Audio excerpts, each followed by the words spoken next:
passe. Super, l'artiste. Super, encore un but sensationnel.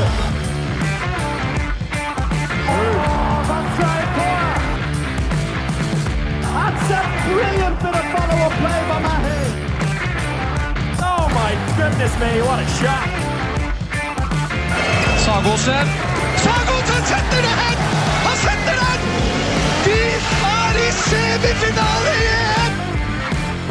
Main round of the Women's EHF Euro 2022 is over. Hungary ruined the final day. Denmark are free to play amazing handball and beat Norway. Montenegro bounced their way to victory, and France continued to storm through the competition. All in the latest Uninformed Handball Hour. Montenegro bounced their way to victory indeed. But the big result was Norway losing. Yeah. Falling on the last hurdle of the gauntlet of main round Group 1 against their eternal rivals Denmark, who have beaten them for the first time in 8 years. Wow. A lot of games played. A lot of games played between the two rivals. And just before we go into that, for the final time, let's celebrate. We're doing this remotely. So Zil, myself and Alex, side by side, Brian Campion, and the early charter flight with the semi-finalists and Netherlands in the on the way to Ljubljana. Brian, you must be very excited to be joining us at long last. Yeah, a bit nervous, but so long since I've seen you now, I know what you're going to do on me. What are you nervous about? What are you nervous about? You're going to jump on me or something, I don't know. No, we're just going to jump on you with joy. The main round groups were shaping up really nicely for this big blockbuster final day where both groups were playing. Every team that was left were playing. There was some surprises in main round 2, which opened the whole group up, mainly Germany being Netherlands, which opened that group up. It felt like everything was possible. And then... Well, and then Hungary did the most Hungarian thing they could ever do, is when all the pressure's off, they put out the best performance of the whole Euro. And then today, we were watching that, we're like, oh, this is already sorted and over then. Okay, well, there's only one game that matters any bit at all, and that was then the last game of the day. Well, not the last game of the day, last game of the day in Ljubljana between Denmark and Norway. It wasn't the best advertisement for the main round structure. When a thing like that happens, you're like, oh, okay. Because when it's the other way, it's great, obviously. Yeah, it was so close to being the other way. It really could have been set up. It was set up beautifully. I mean, 3-way competition for a semi-final spot. Yeah, all 3 matches mattering.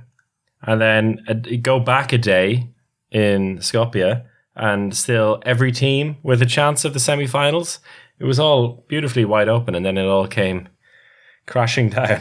Yeah, I mean, I'm not going to hide it really deflated me. Oh, but Brian, you should have seen it. After that first game, Chris came back into our studio, deflated. We had to pump him up. He was so looking forward to watching a few good games and actually hoping that Sweden was going to go through. Not even. I think we talked about before, Sweden were the least interesting team to go through, right? Sure. That Sweden could have had the best chance to beat France in a eventual semi-final, but I thought all I really wanted was to see Denmark in the situation where they needed to get a point against Norway. It's the real tension, and for Slovenia and hopefully the fans to stay throughout the day so there would still be a chance. This is what my neutral handball heart was hoping for. I'm really glad how the last game went, but I'm really disappointed with how the first game went. Lads. But a big story out of all of it is that Denmark win group 1. So they finished top of the group and will now face Montenegro in the semi-final, meaning that Norway dropped their first game of the whole tournament. They dropped a second and have to play France, who have stormed through the competition, have been absolutely perfect, unbeatable, unbelievable, and have to play Norway in the semi-final.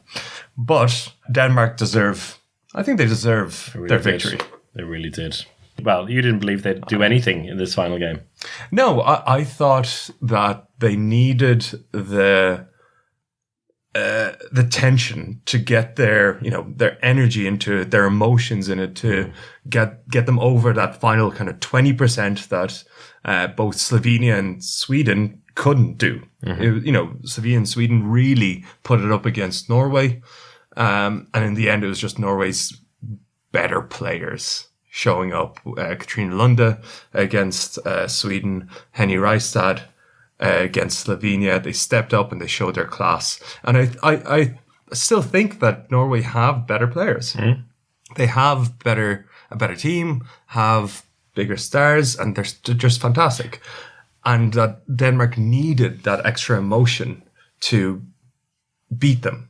And after Slovenia dropped the ball, there was a relief, I think, and Denmark had already qualified for a semi-final, and I thought they would go in with a slightly different mindset. This is the joy of having three people on a podcast, is we can have differing opinions, and chances are, if we all spread them out nicely enough, one person is going to be right. I went with the opposite school of thought, having watched the women's team of Denmark over the years and knowing how they crumble under pressure, and feeling that being released of this burden of having to get a result on the final game and the opportunity opening up to have a potential route to the final would actually inspire them to play free-flowing, beautiful Anna Mette Hansen handball.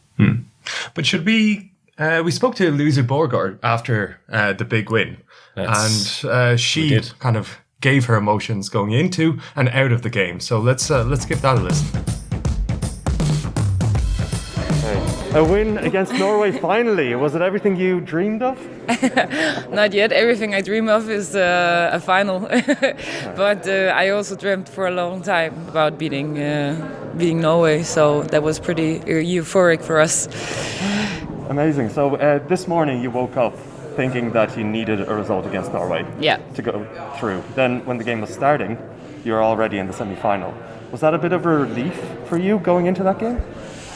Of course it was. I really, like you said, from I woke up, I didn't count at all on Hungary. I was really just focused on our game because I didn't think it was possible at all. But then when you see the score, like 14-14 in the halftime, and then we followed the match, but I didn't want to follow the match. It was just, you could hear the girls screaming from the other rooms and everything. Then it was just pretty euphoric when it happened. So, of course, but I also think we managed to come back into the focus. And we beat Norway for the first time in 10 years or something. I noticed that the 7-on-6 really worked in this game. Yeah. Is that something you kind of designed to beat Norway? We tried it out a couple of times when we played against Norway in the training matches we had during the autumn. So I think it was nice. Like we are not afraid to take chances also, and I think it fits a defense like Norway that is really structured and really in their frames. So it's Montenegro in the semi-final now, a classic Balkan team. Yes. Is their style of play something that goes through your mind, or have you even thought about it? I didn't even think about Montenegro yet.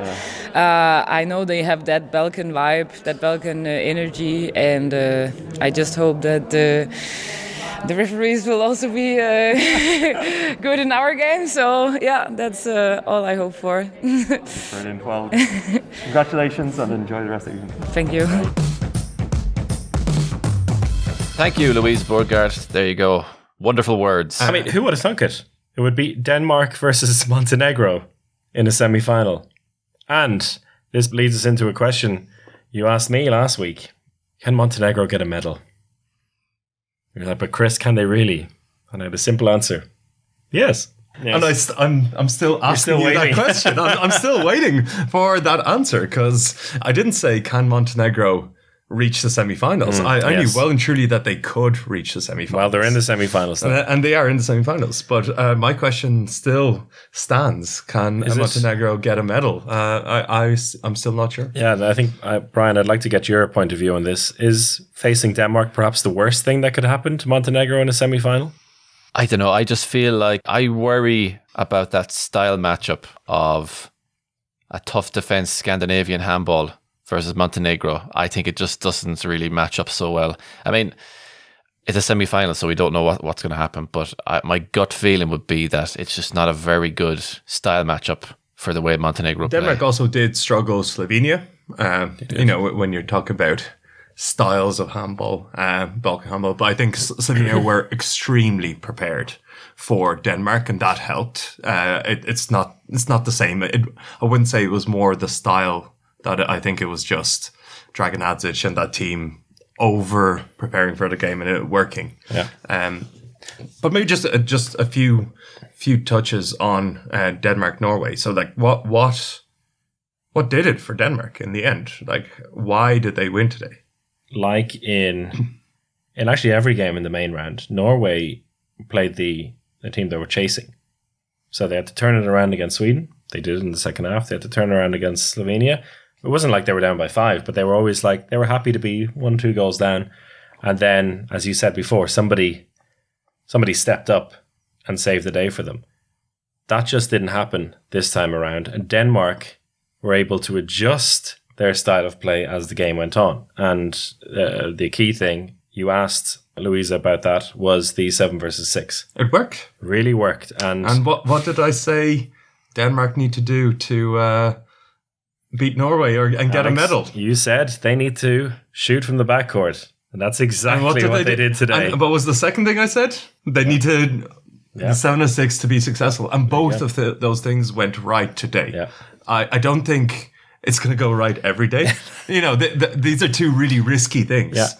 But you literally talked about Anna Mette Hansen as well before. You were saying she took one jump shot the whole competition. And today... And I didn't see today's game because I was in the other arena, but did she... I presume she took some jump shots. She was ridiculous. Ridiculous shooting today. She was even... You know, the behind-the-back pass is when I knew that, she's feeling it. She is feeling it. She's a great player, but she's very, you know...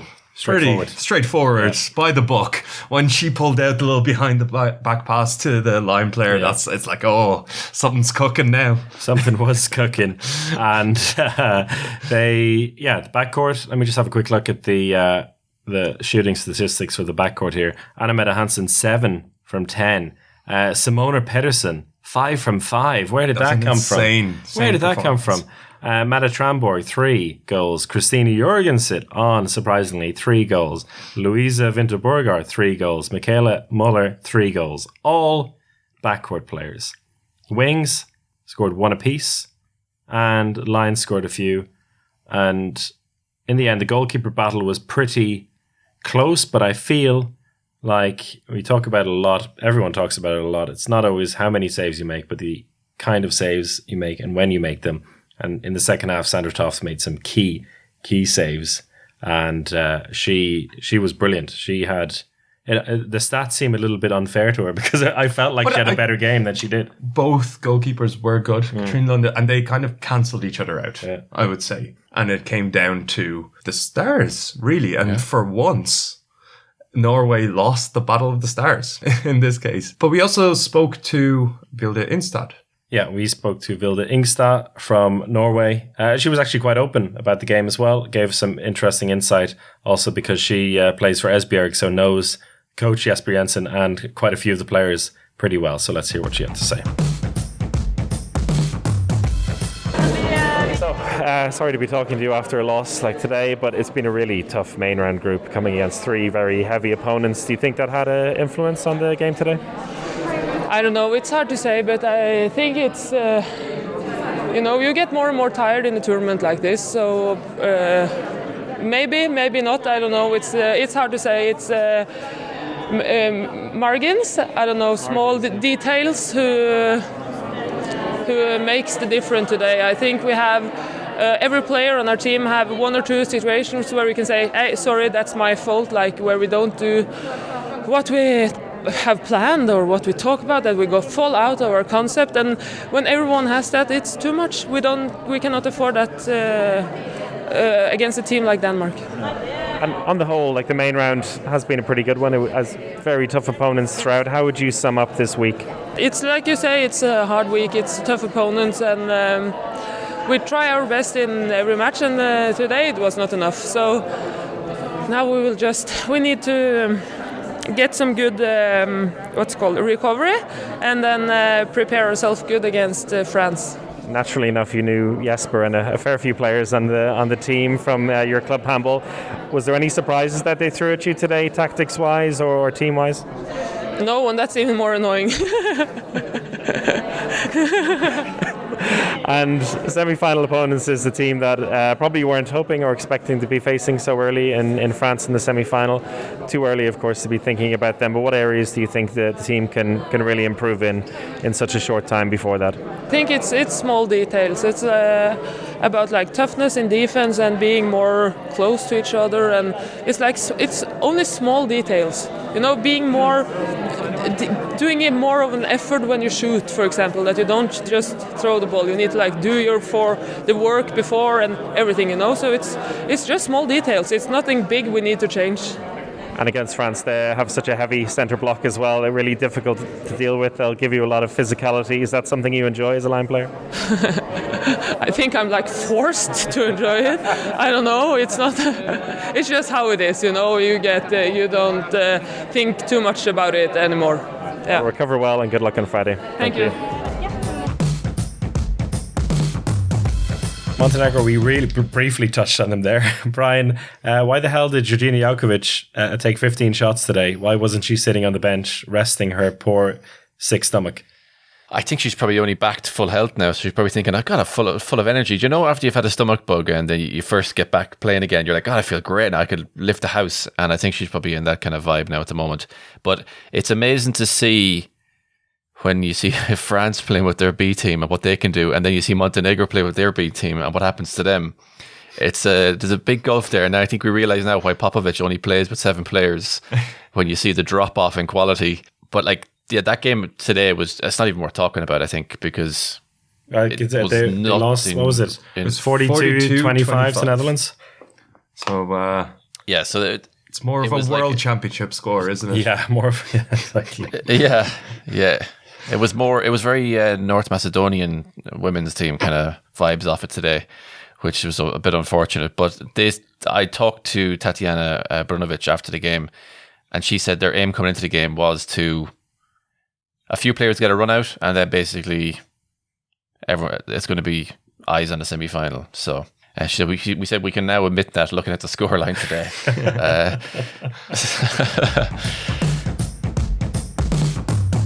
I think it's fair to say you probably took your foot off the gas a bit today with the eyes on the semi-final. Yes, we did, because yesterday's games was really exhausting and it took a lot of power from us, both mentally and physically and emotionally. So today was a little, as you said, I need to be honest, but Netherlands won because they played better handball today, so that was a well-deserved win. So did you have any aims coming into today's game, or was it more just to get some minutes for some of the players who haven't played as much in this Euro so far? Yes, the most was that, to get every player could get the chance and show what they want, to show themselves, to prove themselves to the coach. So that was the main point of today's day. So the big question now for you is going to be who you're going to be playing in the semi-final, and that's obviously going to be the winner of Denmark or Norway. Yes. Would you have a preference, or no? No, I cannot answer that really. Yeah. It's quite the same. I mean, they're both great teams, both tough opponents, so it would be really about who will win that duel. Do you see any differences in them as teams at all, or? I can find some similarities, as they play both fast handball with a lot of fast breaks, good flow in the game. A lot of players play one-on-one good. Just Norway is maybe more experienced in this kind of situations. They played a lot of semi-finals and finals, so they have more finals in their legs, in their experience. Talk to me now about what it's been like for you personally this whole Euro, and how it's been online maybe, and maybe for people who don't live in Montenegro, what the reception at home has been like. It's been really crazy and emotional both for us and for our people. It was crazy. We really enjoyed playing home, and it was amazing atmosphere, and we really felt the support. And continuing here, we had that one bad game against France when really, I cannot say it was our bad day, 20 plus technical mistakes. I don't know what happened that day. A good fight against Romania, and I can say that we are really happy, and we are going to Ljubljana. I think we are still proceeding this until we come there, and we still don't know what to expect, but we believe that we can do one more miracle maybe. I remember I met you at the draw a long time ago, and we joked about you making it to Ljubljana now, and now you're going to be actually going there, so that must be a good feeling. Yes, it was great feeling. It started, like as a small joke, with a lot of hope in it, and I was really believing in it that we can do it, because we are finally getting in some age that a lot of us are finally have grown up. So I really believe in this, and I'm so happy that it's coming through. I think big tournaments like this for teams, it's always about big moments. Do you have any moments in your head that you think that's a really defining moment of our tournament so far? For me, that 2 points against Poland, I think they were really crucial now when I look back, because they got us that win against Romania, got us the semi-finals. And last night it was really tough, this few last, because we were changing a lot, Romania in the lead and us in the lead. It was a really games for the nerves. So these two games, these two moments, I would say that. But of course, I cannot say, like Germany, crazy tournament, really. I cannot. Now when I think. Yeah, I think a lot of your teammates have lost their voice, but you seem to have held on to your voice. Yes, I'm still holding on. I don't know. I'm trying to save it a little, at least, so we can speak in the defense. Yeah, good. But yes, it's been so much emotional, and we're starting really to lose our voices. Thanks very much, and best of luck for the semi-finals. Thank you very much. Thank you. See you in Ljubljana. See you soon. Yes, see you in Ljubljana.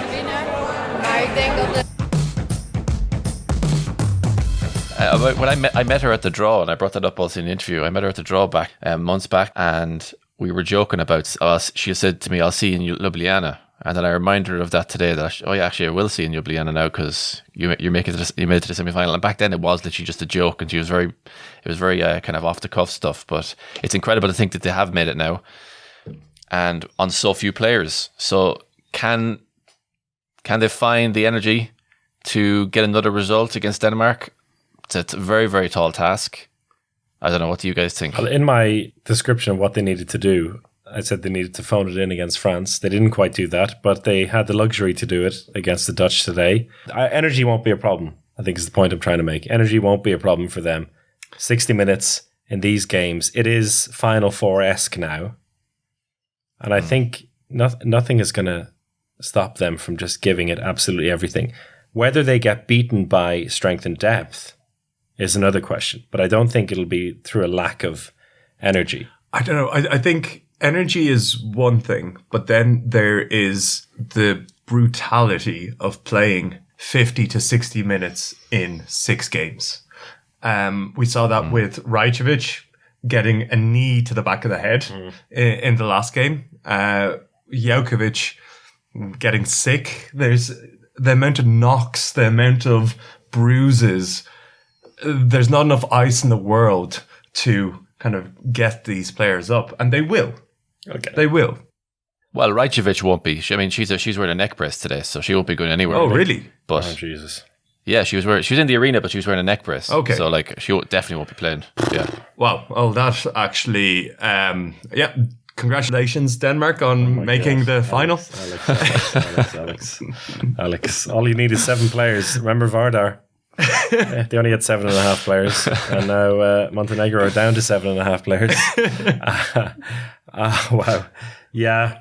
Rajcevic is going to be a big. That's a big loss. So she got it was a really weird injury as she fell and got a knee in the back of the head from the winger jumping in for a shot. Real freak injury, and she has been so crucial. She is for this team. So much falls on Jelkovic now in that semi-final. And Atana Kurbic, who will play in the centre-back position ahead of her, and made a name for herself in the previous game against Romania.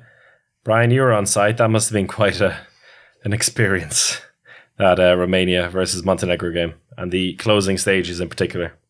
Very, very intense. Just to come back to the injury there, Sonia Servashanu, who was the person with the knee, she came in on crutches today as well, and she was out injured, because so it was a really, really nasty collision, that whole thing. And that was strange. When that happened in the arena, the bench were looking towards the game, looking back towards Rajcevic, who was on a stretcher behind the bench. So it was this strange dynamic. But the last few minutes were absolutely hectic. I personally didn't see a lot of the calls and shouts. I was behind the Montenegrin bench, So I only saw some of the things that happened or transpired afterwards that, as you said at the top of the hour, helped Montenegro bounce into the semi-finals. So I didn't notice that initially until everybody was coming up to me saying, oh my God, I can't believe it. I don't know where you want to start with it exactly, but maybe we'll start at the end. It was, in the end, it was 35-34 to Montenegro against Romania. The loss knocked Romania out, and it allowed Montenegro to progress to the semi-final. At the time, in the last couple of seconds, it was 34-33 to Montenegro, and Gerbic bounced the ball, got a hit of a player, bounced it again, went through, and a Romanian defender stepped in, and a 7-meter was given. It was a bad mistake. There's no two ways about it. It also, you can't guarantee that Romania would have won that game because they got to go back, but they would have, that would have only drawn it for them, which would have just about kept them into the group. It's easy to score that goal when the opposition is 2 goals up, right? Exactly. It would have been 5 seconds left or 5 seconds left to score an equalising goal. There's no guarantees around that.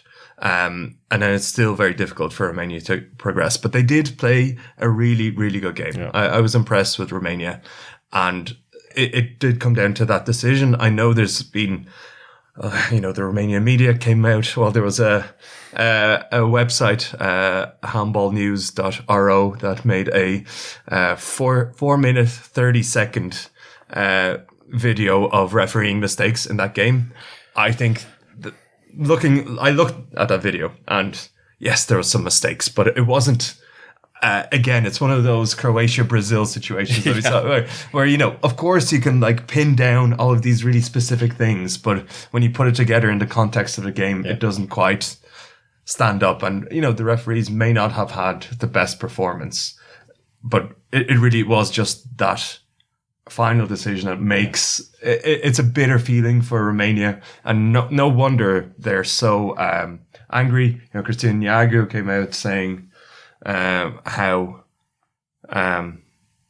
basically, what did she say? I don't know. Very secondhand. I don't know the specific. I'm not going to quote. But Christine Iagou was not happy with it overall. The Romania team kind of made T-shirts to signify how unhappy they were with the situation. It's bad luck. Yes. And a bad decision, but these things happen. Yes, it was not made on purpose. And I think the interesting thing usually when we have these discussions is it's on the verge of it's a 50-50 call, or there's interpretations here. There's no interpretation. It was just a mistake, right? Yeah. So there's nothing to argue against it. But also, at the end of the day, it didn't really make much of a difference. Romania lost every other game that counted in this whole championship. So yes, they were like Hungary in that way. They were like Germany in that way. They improved as the tournament went on, but the damage was done for them much earlier. And we can't be saying if it wasn't for that, they'd be in the semi-final. They wouldn't be. Yeah, I got booed outside the arena because I was wearing the EHF top. I was just walking to my hotel, and these guys came over to me, boo. And I was like, what? And I was like, boo, EHF. And I was like, I'm a cameraman. And they're like, oh yeah. And they just got really awkward, and they just walked off. And I was like, that was a strange interaction. Yeah. I also had a guy come up to me in the arena today, and he started to show me pictures of his car. And I was like, what's it? Why are you showing me this for? And then he shows, now look at this.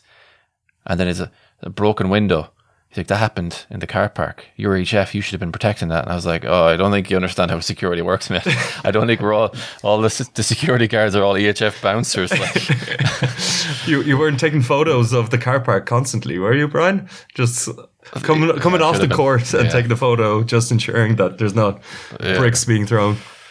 For all the conspiracy theorists out there, I think there was some mad people online saying, oh, they're going to let them away through it. If you're going to let them away through something, you're not going to... It was almost so obvious, the double dribble, that it was such a basic thing. And we've seen it times before. There was I think someone cut up a Kiel game as well, where a player in centre back just ended up taking 6 steps without bouncing the ball. And as a referee, you're so engaged in when there's conflict and players come together about those moments that almost like a double dribble can slip could go past you very quickly. Yeah, it's so basic. I don't know what you think, but it's so basic that it doesn't even come into the filter. Perhaps it's like, why would a player at this level do it?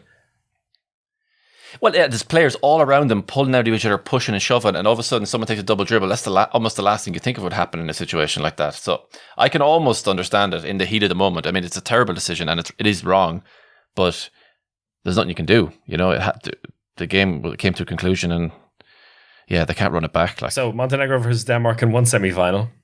I can't believe it's taken us this long to mention the other semi-final pairing. It's France versus Norway, folks. Yeah, the last 2 championship finals, not including the Olympics, Euro and World Championships, have ended with Norway beating France in the final. It was looking like that was going to be the final again. France have looked amazing. They've just looked incredible. They've looked under control, perfect. But have they been tested? Oh, I think they're so good that, like, today when I saw the lineup and I saw Cleopatra Darlot in the stands, I saw Grasslady didn't really warm up, but she was on the bench, and I was like, she's not going to play today. She was just kitted out. Like, I was like, she's not playing. Enzabenko didn't play, and I kind of thought, okay, geez, Spain might have a go at this now. Like, you know, they might have a chance. And then it just was like, God, their B team is like these players. A lot of players who I've heard of on the way in to the tournament, like Lena Granvieux. Who's one of those up and coming youngsters on the French scene.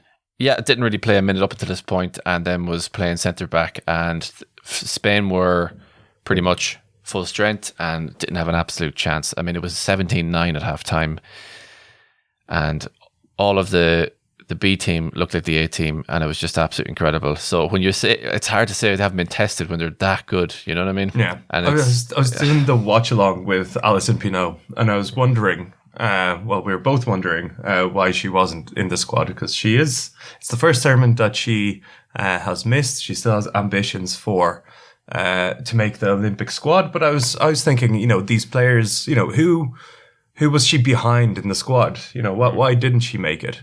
And the players that were ahead of her in this squad are Tamara Horacek, who got 5 goals from 7 shots in that last game.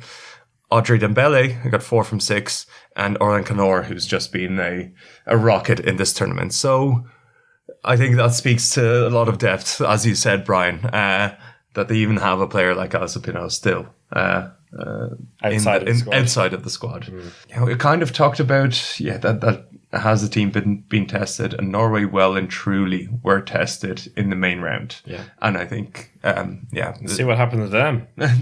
They got knocked off. France have, you know, what do we really think about that main round 2 group? Because in the end, it was all very equal, but there's no kind of elite team in there. And when they played Montenegro were, you know, not quite at the races. So I think France are going to come up against Norway, and it's going to be a bit of a shock, and Norway are going to be angry. I don't know. You're creating a bit of a narrative there. I don't know. I think you could also spin that going. France are going into that pretty fresh, as you said, half tested. I mean, I think the Dutch game was a good game for them.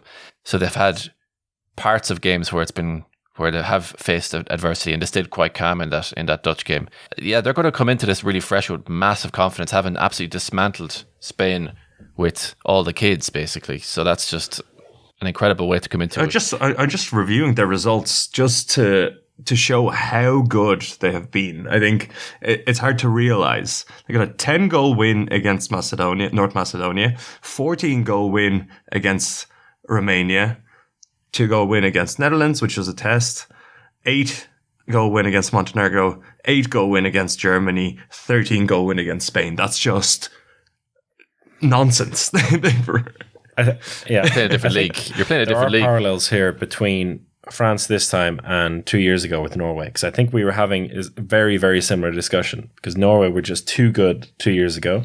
They were tearing through everyone, and it was like they're bound to come. Something's going to go wrong at some point. They were really tested in that final, and the semi-final, to be fair, against Denmark. 2 years ago, and in the final against France, they came out on top in the end. Best team will win all the games in the end, or at least win the final 2 games. And there's a certain point where, we'll be looking at this on Friday night, and either everything will go to form, or everything that happened in the last week or so will be thrown out the window. And that'll be that, because at the end of the day, it all just comes down to 60 minutes, 16 women against 16 women.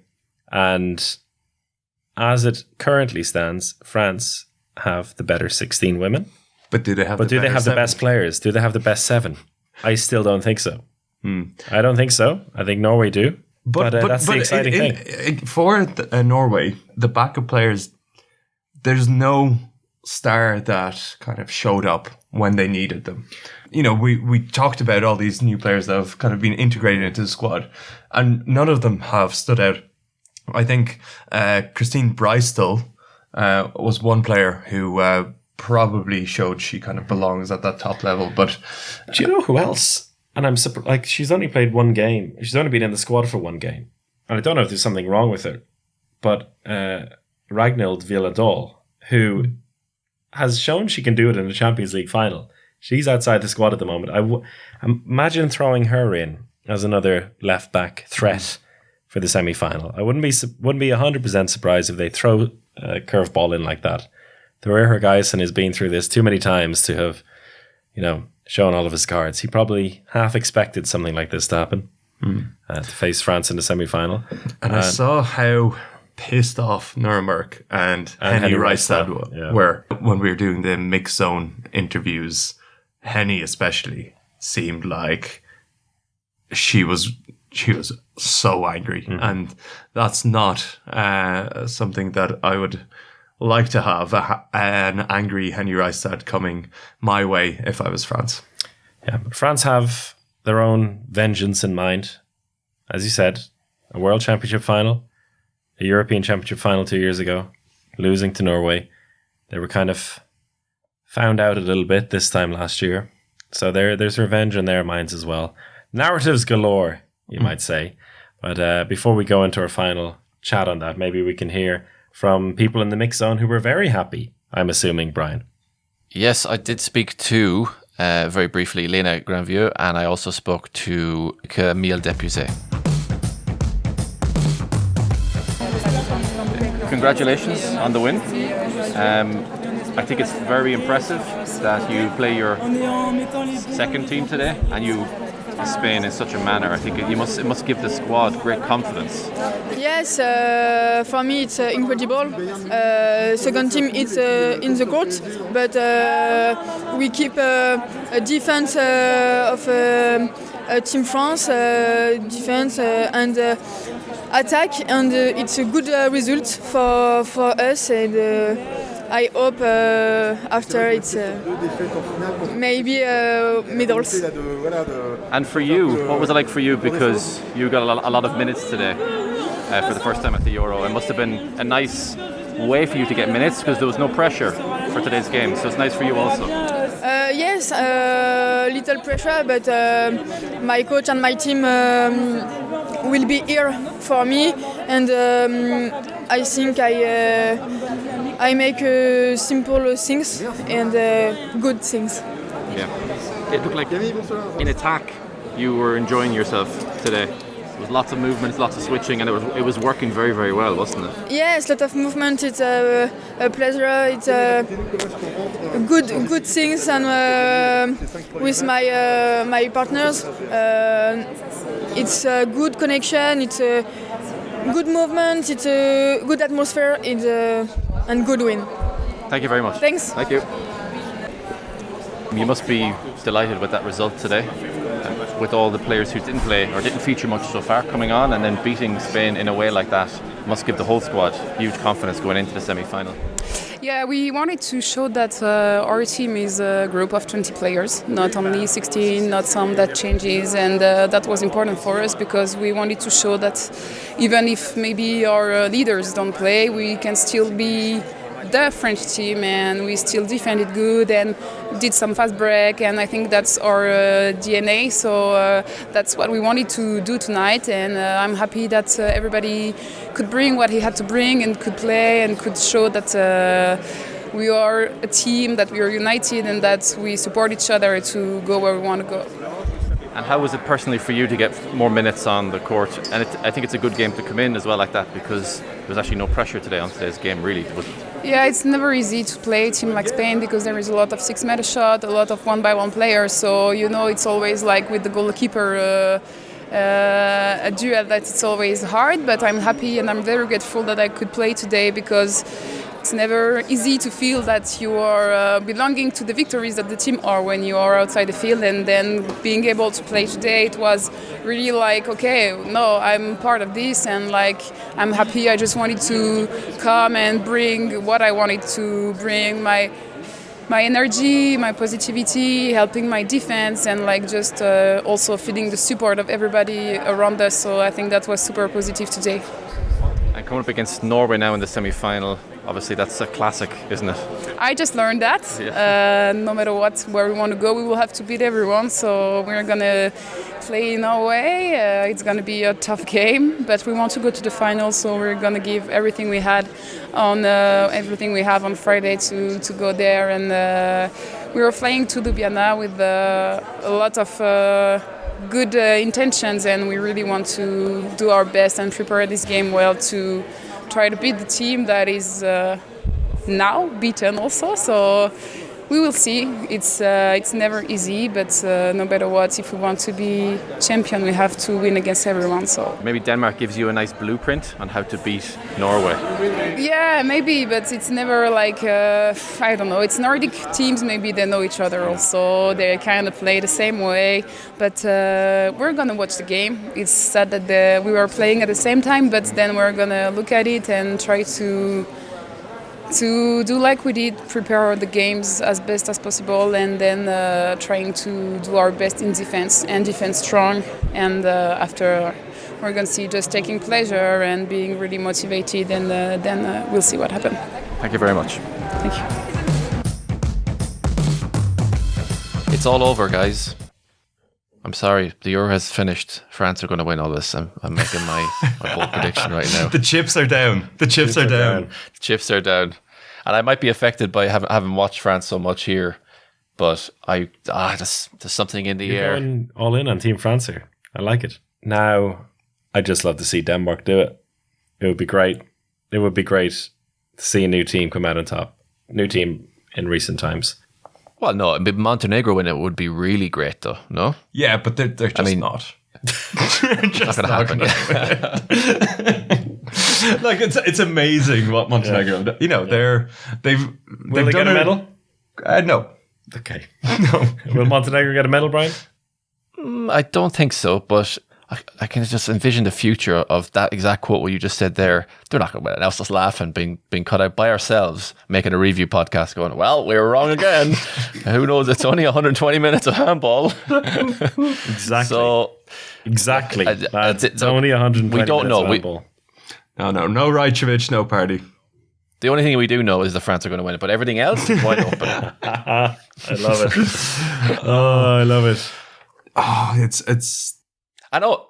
By the way, whenever we did the first preview podcast for this, I said Cleopatra Darlot for MVP, and that's looking pretty good. That's a solid shout. Yeah. She may only be the fourth best goalkeeper at this championship, but it's a solid shout. See, what I think Cleopatra Darlot should have played that last game of the group and got her bad in quotes game out of the way, because she just can't keep up her 45-50% save record. She's going to have one game where she might have 30%. She might just have a real normal good handball goalkeeper game. But unfortunately, that's going to have to be maybe against Norway, maybe in the final. And that's just not good timing. She should have got it out of the way and then went back up to it. She could have gone further to keep her average at 45 and stay. My final words on this, in like more word of warning to myself and everyone, is that on these final weekends and in championships in general, what is the rule? Goalkeepers usually win it. and I say goalkeepers plural, and you called Katrina Lunda a cheat code. You've become amazed by Silja Solberg and the fact that she's saved over 40. She has the over 40% save record in the last 4 championships. You'd be so pissed off if you're Silja Solberg. But the two of them together means that chances are, in both the semi-final, potentially, and whatever their game is on Sunday, one of them is going to do enough when it really matters. That's why we can't rule them out. Wouldn't it be really funny if Norway beat France and then played Denmark in the final and just beat them again? And despite Denmark that's probably going to happen, that beautiful moment, yes, they just go out. And then Montenegro get their sweet, sweet revenge and beat France in the bronze medal match. I'm going to go with France to beat Denmark. In the bronze medal match? In the final. Okay. So I'm with you, Brian. I do think that France are the best team. I think Denmark will need a perfect game, and they learn to take risks. And taking risks against France is a terrible, terrible idea, which won't be enough. And it's a perfect story. You know, they're 4th place in 2020. Then they were 3rd place in 2021. Now they're going to be 2nd place in 2022. And then next year, in a home championship, they win the gold medal. It will be beautiful, but this year belongs to France. 2 for France? 2 for France. 1 for Norway / Denmark. 3 for handball. Everyone for handball. See you on the live show on Thursday afternoon. I'm not sure if Brian knows this is happening. As soon as you land, a couple hours after you land, we're going to be live on Twitch doing the All-Star Team nominations, and what else are we going to do? This again. But live. Mostly about the All-Star Team nominations. Yeah, Brian we'll talk best players. Yeah, best players. Brian Campion's top 17 defenders of the championship, and much more on the Home of Handball on Twitch. But in order to make that happen, we have to let Brian sleep now. It is 1:15 midnight. It's now Thursday. Brian, see you in a few hours in Ljubljana. We'll see you then.